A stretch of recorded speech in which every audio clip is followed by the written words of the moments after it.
This is how easy it is for a crazy person to get into your house. This won't be as creepy as most of the stories here, but it's something that completely horrified me to my core when it happened. Back in my late teens in Dublin, Ireland, I used to head to a particular nightclub every single week, and got to know most of the regulars there, to the point that I could sit at any table and know at least a few people. One night, I was introduced to a new woman that no one really knew very well, and I said hello, made very short and polite conversation, and then went about my time as normal, dancing and drinking. Nothing much of note happened during my time in the club. At the end of the night, I left a little earlier than my friends because I lived really far away outside of the city. I got a taxi home and got into bed, falling into a deep sleep. I woke up in the morning, sunlight streaming into the room, and immediately knew something was wrong. Too much weight on the bed. I spun and looked down to the end of the room, and there sat on the end of the bed was the woman from the night before, staring at me, wide-eyed, with utter devotion and a weird smile. It was totally fucking horrible. I had no idea what to say, so I said nothing. I was so weirded out by her expression and the whole bizarre nature of the situation, I was dumbstruck. It wasn't a lustful look, it was spooky, obsessive, insane looking. I know for a lot of guys, the idea of having some random woman appear in their bedroom might be a thrill, but this was nothing like that. It was scary, plain and simple. I got up, got dressed, summoned a bit of courage, turned to her and said, "You're leaving, now!" and essentially marched her out of the house, telling her that buses leave from the end of the road every half hour. She left, without saying anything. From talking to friends and family, I pieced together what had happened. After I left the nightclub, she had tried to catch up to me, but instead had lost me. She went back, asked around until someone told her the rough area I lived in, got a taxi there, knocked on random doors, waking up neighbors, and eventually one told her exactly where I lived, and then lied to my sister, saying that I had been expecting her. My sister was pissed off at being woke up, but let her in. From there, she got to my room and sat there for God knows how long, silently watching me. As it turns out, almost nobody from the club knew her at all, but we all assumed someone else must know her. What really spooks me is that if she wanted to hurt me for whatever reason, she easily found her way into my family house, right into my bedroom. I'm shuddering thinking of it.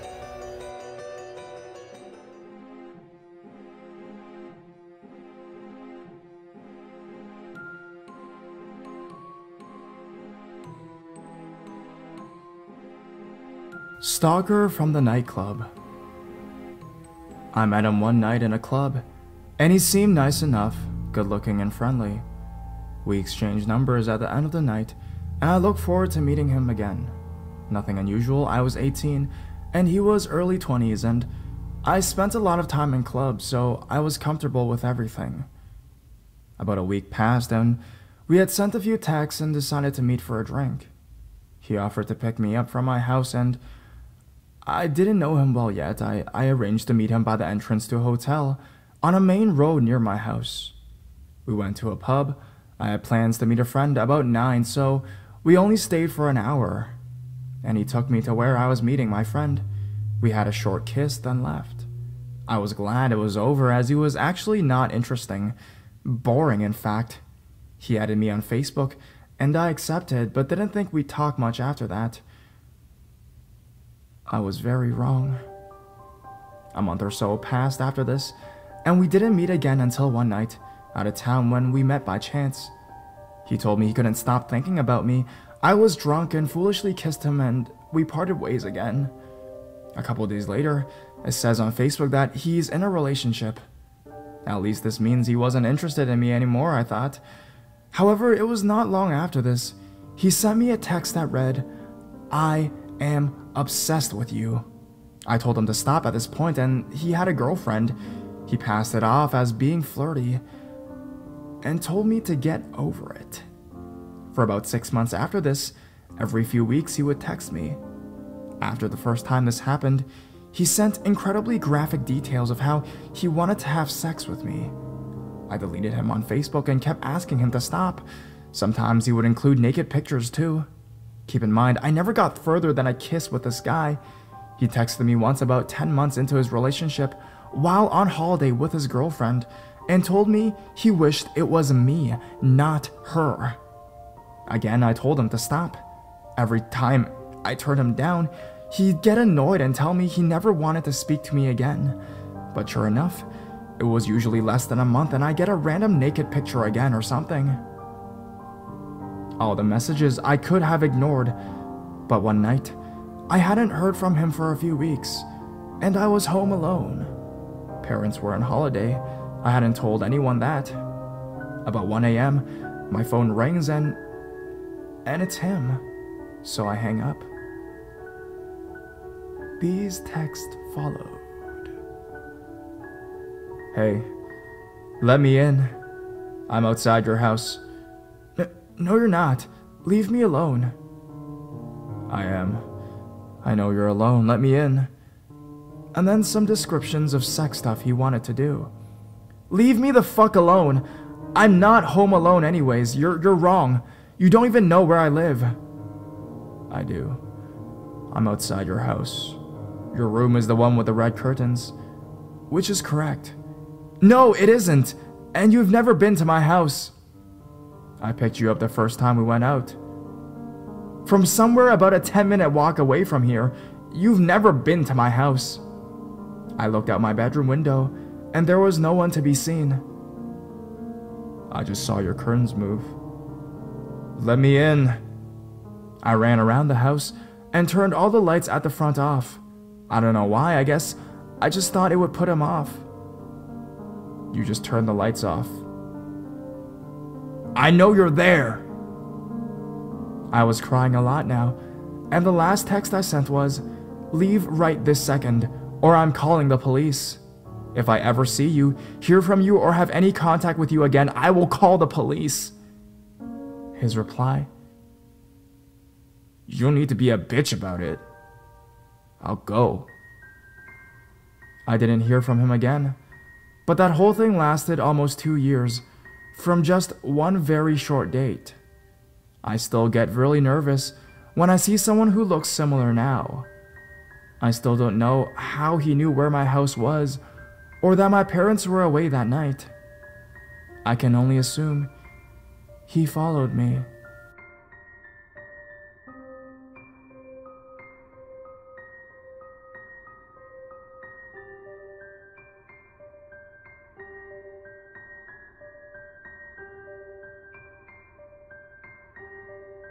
All of a sudden, penis.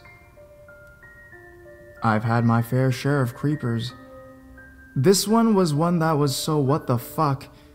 It was hilarious. When I was about 22 or so, female, I went out with 2 friends to our usual nightclub.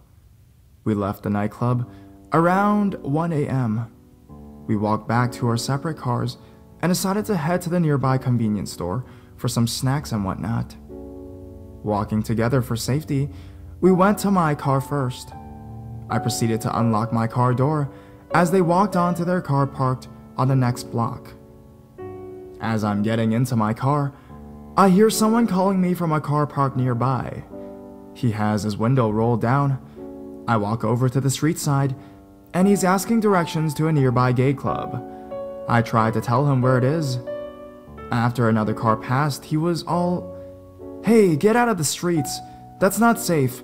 Come to the other side of the car." So I walked around and talked through the passenger window, standing a few feet away from the car. Right about now, my friends drive by on their way to our Quickie Mart, seeing me talking to this guy, and ask if everything's okay. I say yeah, and I'll be right there. I think at this point, the conversation moved past directions. No subject in particular, just a guy trying to chat me up. Let me stress that this never felt sinister, just your run-of-the-mill black guy swagger. A la, "Hey girl, you looking good, where you going?" I wasn't interested, but zero alarm bells either. He wasn't pushy, inappropriate, no creeper vibe, etc. Been chatted up by a lot of guys, and this felt no different. After telling me to talk to him from the curbside, now he invites me to sit in the passenger seat and chat. Okay, now it's time to go. He leans over and opens the passenger door for me, turning on the car's dome light, which illuminates the fact that he has no pants on, and he's rock hard and stroking it. I nope on back to my car and peel out for some Gatorade and Cheetos. When I get to the convenience store, I see my friends and tell them the story. We all ew and shriek and laugh hysterically. I'm sure some of you will read this in horror and wonder how I could laugh about it then and now, 10 years later.